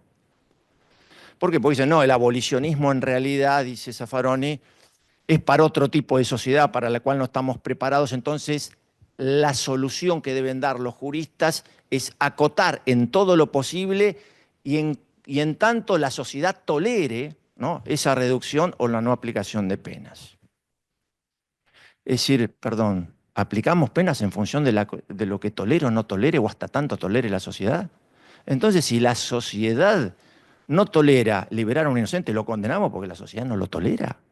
Ese no es el derecho, por lo menos es el derecho que yo quiero, ¿no? Ahora bien, volviendo a la función de la pena, y no los quiero aburrir porque quiero también que esto tenga una ida y vuelta, que puedan preguntar, y si alguien no está de acuerdo con lo que está diciendo, pues levantar la mano y decir, a ver, mire, yo no estoy de acuerdo con nada de lo que usted está diciendo, estaría bueno porque podemos intercambiar algún tipo de, y hacerlo de ida y vuelta. A ver, esas expectativas que nosotros tenemos cuando interactuamos en la sociedad están protegidas por las normas en base a determinados valores éticos sociales, que la sociedad se da en función de esos valores. Ahora, cuando el delincuente comete un delito, por ejemplo, comete un homicidio, está diciendo esa norma, el artículo 69 del Código Penal, a mí no me vincula, conmigo no rige. Está desautorizando esa norma como modelo de comportamiento de la sociedad. Entonces, la pena viene a restablecer o a estabilizar, que es lo mismo, a la norma, a esa norma, ¿no?, para demostrar que la norma sí tiene vigencia, ¿no? Y esto se dirige a toda la sociedad. Entonces, claramente las penas cumplen un fin preventivo. Ustedes, al que dice que la pena no tiene un fin preventivo, yo me pregunto, ustedes hagan este trabajo de intelección y propónganse imaginar una sociedad, la nuestra, ahora en este momento, que se deroga el Código Penal. ¿Qué pasaría? ¿Cómo creen que sería inmediatamente, la hora siguiente, luego de la derogación del Código Penal, donde no hay ninguna pena? ¿Cómo lo imaginan? Sería, bueno, lo vieron, hay unas películas, ¿no?, que hacen esta. Está bien, son unas películas, me pueden decir, eso es una película, pero podría llegar a pasar algo parecido. Entonces, ¿cómo que las penas no previenen? Yo, de hecho, hay un montón de delitos que no cometo porque están penados. Les digo, les soy absolutamente sincero. Donde se deroguen, y algunos por ahí cometo, pero como soy respetuoso de las normas, no lo hago. ¿Cómo? Sí. Bueno, no. Sí, sí. Bueno, bien. Sí, claro que le tengo miedo a la pena y no quiero porque yo cumplo con las normas. A ver, las normas tienen un fin, está buena la pregunta porque las normas tienen un fin de motivación. Por ejemplo, no sé en qué delito estaba pensando usted, yo estaba pensando en el contrabando, ¿no? Yo no me traería 100 celulares de contrabando de Miami para venderlos acá porque está penado. Ahora, si se levanta la prohibición, ¿no?, me los traigo. Porque, a ver, no hay nada de malo en hacer un negocio, ¿o sí? Bueno, yo estaba pensando en eso, ¿no? Por supuesto que hay delitos que no cometería, más allá de que no existe el delito natural. El delito es una construcción cultural, como decía Guillermo. Pero hay delitos que digamos que en nuestro nivel cultural serían inaceptables, ¿no? La vida, la integridad sexual, no, por supuesto. Pero hay otros delitos que eso de traer determinadas cosas de Miami y venderlas acá no me disgustarían demasiado si no existiera esa prohibición y no tuviera, ¿no?, esa situación de la norma reafirmando, ¿no?, el modelo de comportamiento deseable.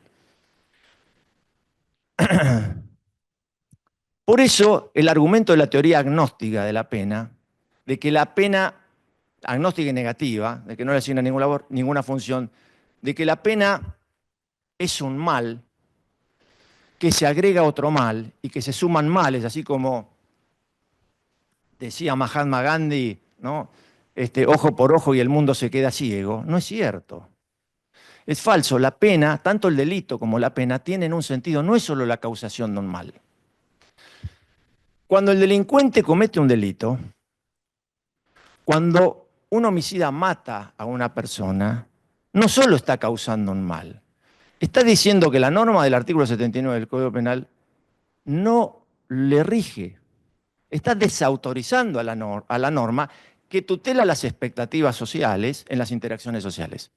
Por lo tanto, es necesario, y la sociedad reclama, y está bien que lo haga, una pena para restablecer esa norma que ha sido vulnerada. Bueno, estoy viendo acá que me van a retrucar seguro, así que voy a cerrar ahora para poder dar lugar al retruque y poder responder yo también, ¿no? Entonces, y una cosa más. Para aquellos que sostengan, por ejemplo, que hay determinados delitos que no se tienen que penalizar, como decía mi amigo Radiboy, el hurto de una bicicleta, cuando le roben la bicicleta la vamos a archivar inmediatamente.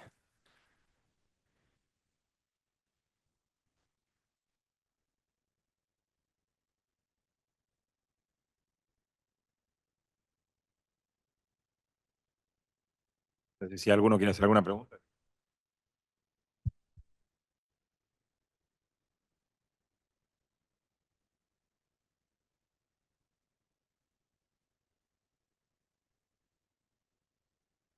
Bueno, en primer lugar, doctor, comparto muy poco de lo que usted dijo, pero nunca se me ocurrió cometer ningún delito ni arrojarle con nada, como usted pensó. O sea, para mí la pena es, o sea, primero Zaffaroni en el abolicionismo total de las penas, y no creo que le di el total sentido, ni habla de sacar el código y demás. Al menos yo no le doy la interpretación que usted le da. Entiendo que hay una diferencia, entiendo que habla de esta cuestión de...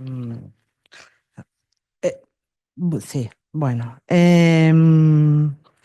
Por otra parte, hay circunstancias que tal vez no necesitan una pena. O sea, si yo sé que tengo que ir a una velocidad, no necesito ver un radar para ir a esa velocidad. Eso es una parte de la educación, que también creo que hacía hoy el doctor, menciona eso. Y bueno, tenía varias cosas más, pero no me quiero extender y por ahí alguien más quiere decirlo. Igual nada, respeto claramente su opinión, quiero decirlo, solo que no la comparto. Sí, pero con el micrófono.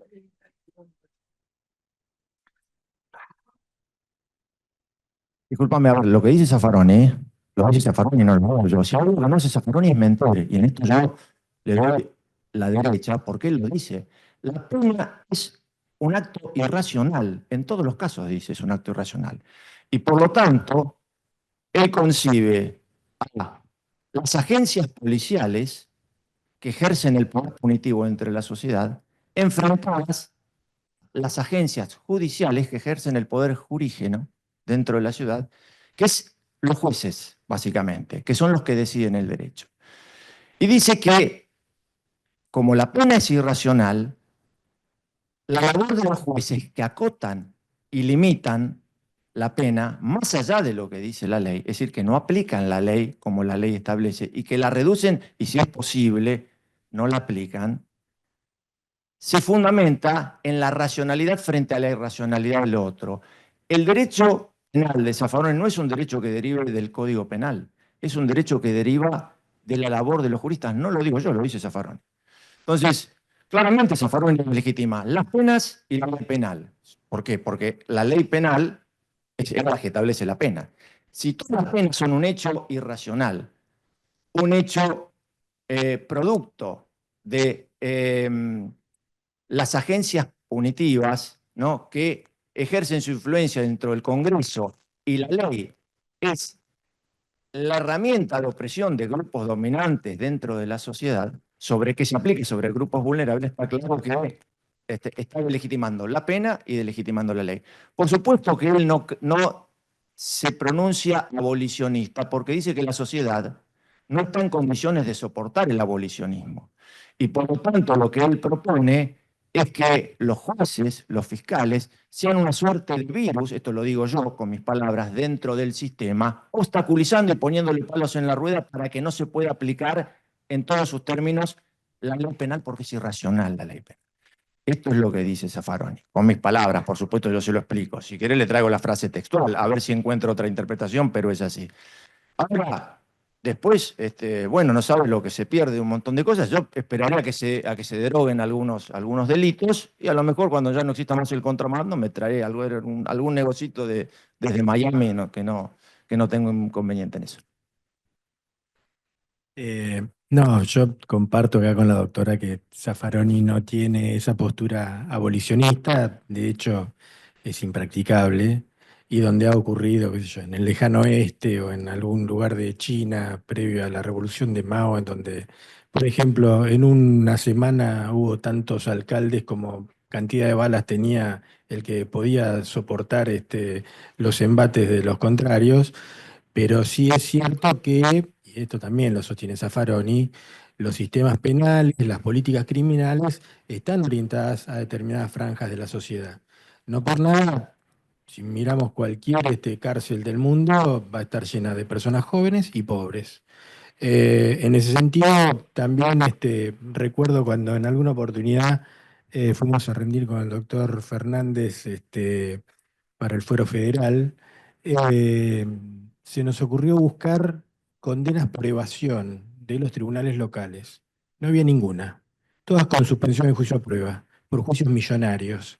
Entonces vemos cómo el sistema actúa en algunos casos de una manera medio light. Se les permite institutos que a un ladrón de gallinas no se le permiten. Y en otros casos, bueno, se aplica todo el rigor de la ley para sancionar. Me parece que Zaffaroni en el fondo se refiere un poco a esto y esa eh, desigualdad, esa injusticia del sistema. Bueno, yo también voy a decir alguna respuesta. En la mayoría de estas obras siempre sobrevuela un espíritu filosófico en torno a qué es lo que ilumina esto. Zaffaroni hace, yo le voy a decir cómo está estructurada la obra de Zaffaroni. La obra de Zaffaroni está estructurada en 4/5 patas. Hay una teoría del delito, que es Sebastián Jezek, una teoría de los homicidios, de las figuras culposas, que están Roxin, omisivas, Jacobs, y sobrevuela sobre todo esto una corriente criminológica de tipo latinoamericanista, donde están Guillar de Castro, Rosa del Olmo y demás. ¿Bien? ¿Por qué esto? Gran parte de los debates que ha habido en torno a estas cuestiones siempre se vinculan a la siguiente cuestión. ¿Cuánto de criminología sobrevuela sobre el derecho penal y la dogmática penal? ¿Cuánta cuestión sociológico-criminológica se insufla en el discurso penal? Esto no es nuevo. Esto viene desde Covarrubias en 1560. Y quizás el que más le dio este toque fue List. Bien, él de hecho funda una revista que es la Criminología Jurídica, que es una revista que siguió hasta el día de hoy. Es la revista penal más antigua del planeta. Bueno, esa revista que sigue publicándose y es el confronte que hace List con Binding, que es, yo diría que es el segundo gran choque de escuelas, ¿no? Entre retribucionistas y consecuencialistas. List lo que dice es, a ver, el derecho penal no puede ir a la espalda de la criminología. Y Binding le dice, no, lo único que importa es la normativización. ¿Quién fue discípulo de Binding? Kelsen. ¿Bien? Son todos kantianos estos pibes. No hay nada nuevo en todo esto. Bueno, entonces de pronto venimos con estas cuestiones y esto vuelve a la actualidad. Lo que pasa es que hay que mirar todo esto para ver de dónde viene, porque muchas veces cuando nos ponemos a estudiar estas cuestiones, no estamos viendo claramente todo el panorama. Jacobs es un bindista, ¿bien? Y la mayoría de los penalistas que hacen criminología son listianos. Es decir, intentan asperjar todo el pensamiento con estas corrientes criminológicas. Es decir, ¿por qué la persona delinque cuando delinque? ¿Por qué a List le importaba tanto A Binding no le importaba tanto esta cuestión, porque el gran debate que hay en torno a esto es ¿por qué penamos cuando penamos? ¿Por qué penamos cuando penamos? Porque estamos protegiendo bienes jurídicos, dice List. Y Binding le dice, ¿qué cornos son los bienes jurídicos? ¿Y quiénes fueron los primeros que discutieron sobre esto? Feuerbach con Birman. Primer choque de escuelas, 50 años antes. ¿Bien? Entonces, cuando está ese choque de escuelas donde List le dice, no, vulneramos derechos subjetivos, y Birman le dice, no, atacamos bienes jurídicos, y esto vuelve a replicarse y le dice, no, atacamos bienes jurídicos, le dice List, porque en realidad lo que tenemos son problemas sociales. Y Binding le dice, no, lo que tenemos es una destrucción de la norma, que es un organicista, Binding, dentro de la mano del kantismo. Esto vuelve a venir acá con un nuevo pensamiento criminológico, pero más de tipo de izquierda, socialista, que es lo que hace Zaffaroni, que en realidad derrama en toda su teoría del delito a la alemana una criminología a la latinoamericana. ¿Por qué obedecemos cuando obedecemos? Este es otro de los grandes debates. Esto lo dio Hart, también lo dio Kant, ¿bien? Imperativos categóricos, imperativos hipotéticos. Bueno, yo obedezco las normas por razones morales, las obedezco por razones prudenciales, porque me conviene, es lo que está diciendo acá Juan Pablo. Cuando estoy manejando, por razones prudenciales. Si yo desobedezco, me van a poner una multa. Por razones morales, me parece que está mal violar. Me gusta, pero no la voy a violar porque está mal. ¿Bien? Bien. Porque las normas dan razones para la acción autónomas. ¿Bien? Esto no es nuevo. De esto habla Friedrich Schauer, pero también hablaba Hart y antes veníamos de Kant. Entonces, ¿por qué obedezco cuando obedezco? Yo creo que esto es otro de los grandes debates. Acá, sin decirlo, están sosteniendo cuestiones distintas. Uno dice por razones prudenciales, otro dice por razones morales. Pero eso es un debate inconcluso, porque todo depende de la escuela en la que usted se enrole. Bien, yo, por ejemplo, creo que las normas dan razones autónomas para la acción, ni morales ni prudenciales. Bien, entonces es una cuestión distinta. Y ya para cerrar, hay dos cuestiones distintas cuando uno dice desautoriza la norma. Bien, como el delito viene a ser una desautorización de la norma, pero al mismo tiempo la sociedad reclama la norma, estoy utilizando un concepto organicista y un concepto contractualista. No puede ser el mismo fundamento. Bien, nunca puede ser el mismo fundamento. Entonces estamos mezclando cosas, bien, calefones con sandías. Porque en realidad, si la sociedad me va a reclamar el cumplimiento de la norma, ya no es la norma la que viene a reclamar por la desautorización de la norma. Bien, hay una cuestión distinta en eso, y eso es epistemológico. Bien, no es una cuestión tan simple, porque, por lo menos como yo lo veo, en este agnosticismo de Zaffaroni, lo que él está haciendo es decir, miren, nosotros no podemos penar cualquier cosa por una cuestión muy simple. ¿Por qué? Porque penamos vulnerables, y este es un desarrollo sociológico que desarrolla desde la criminología Zaffaroni. ¿Lo compartimos o no? No lo sé. Ahí volvemos con esto. Tenemos un derecho penal que la pretendemos hacer la Suiza, eso es lo que hace Zaffaroni, se trae toda una corriente penal no propia, bien, sino de dogmática netamente penal, alemana, y Eschek, que es el esqueleto de su obra, como les digo, y le insuflo esta criminología latinoamericana, que se da de patadas con toda la otra estructura, ¿bien? Da para muchas otras cuestiones, pero esta es una de las explicaciones, por lo menos, como para ver por qué se da este sincretismo metodológico y de análisis que se está dando en el entrecruzamiento de frases y que en realidad no se condice con una cosa monolítica, porque estamos discutiendo sobre distintos andariveles.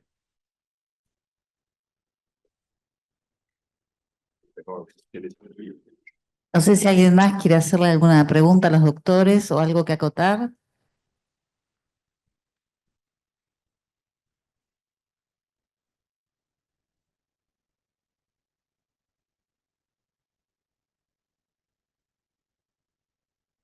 ¿Qué tal? Buenas noches.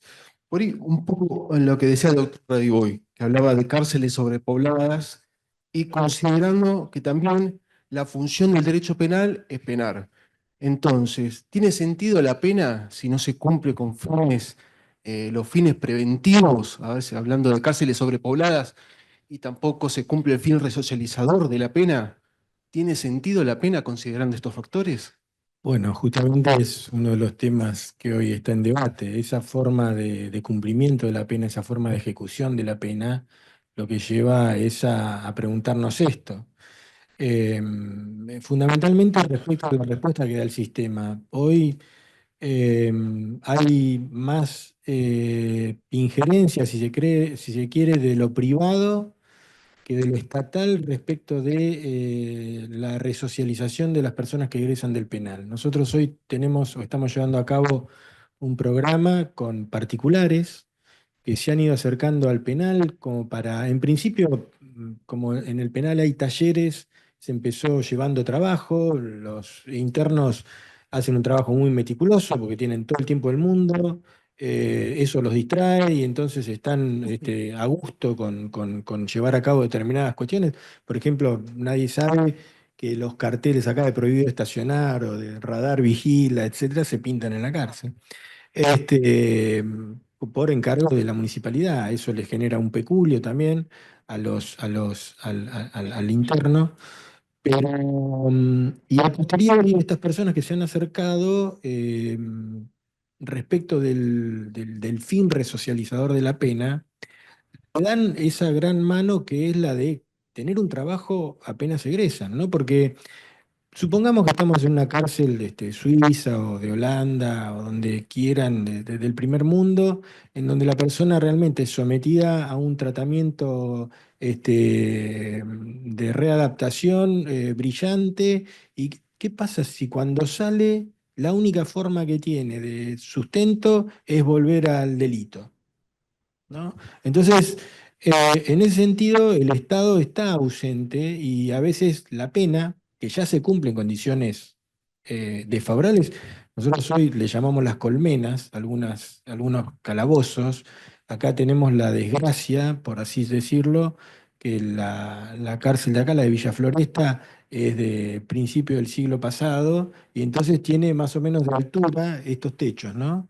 No solo el frío que hace, sino que a raíz de que son tan altas, le han metido 10 cuchetas, 12 cuchetas, en un lugar que puede contener a 4 o 5 personas, ¿no?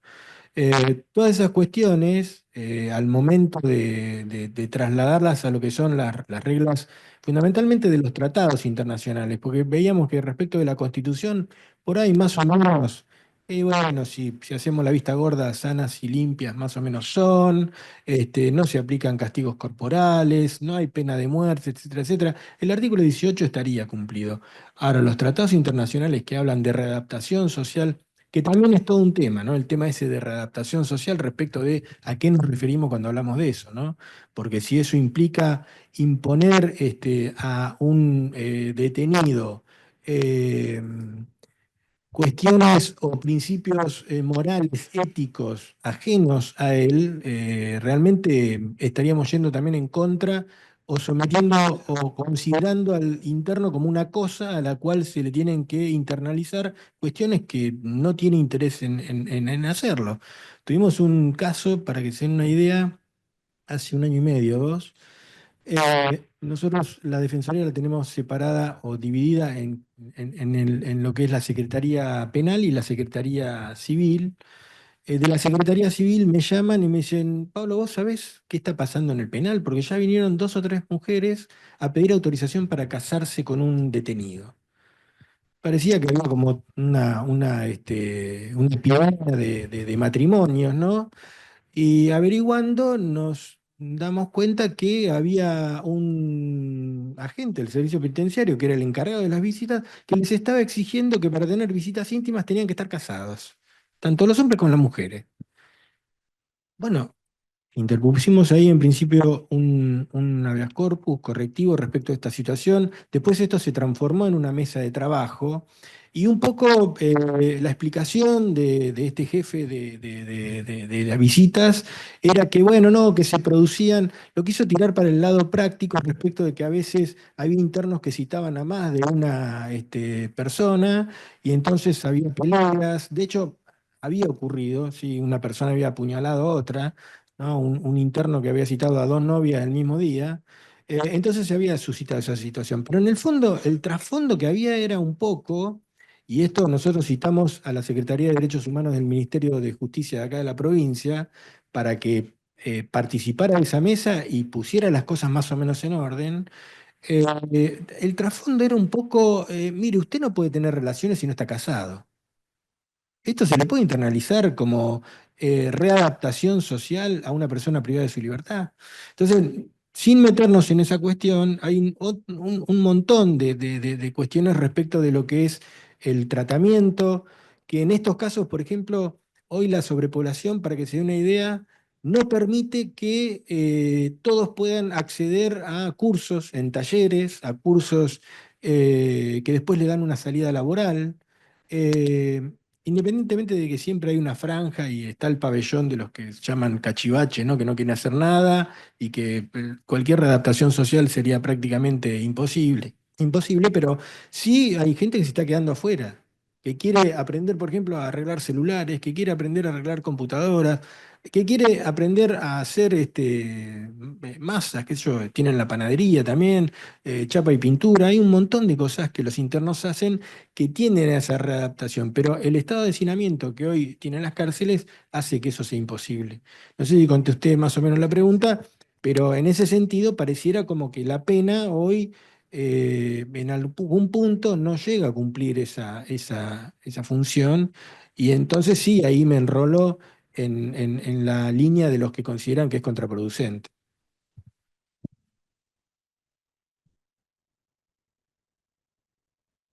No sé si alguien quiere hacer algún comentario, alguna pregunta más. Mil gracias al que haga la pregunta, ya son las 8. Hacemos a mirarlo con despacio y bien, ¿no? Bueno, vamos a agradecerles entonces a los doctores y le vamos a brindar un fuerte aplauso.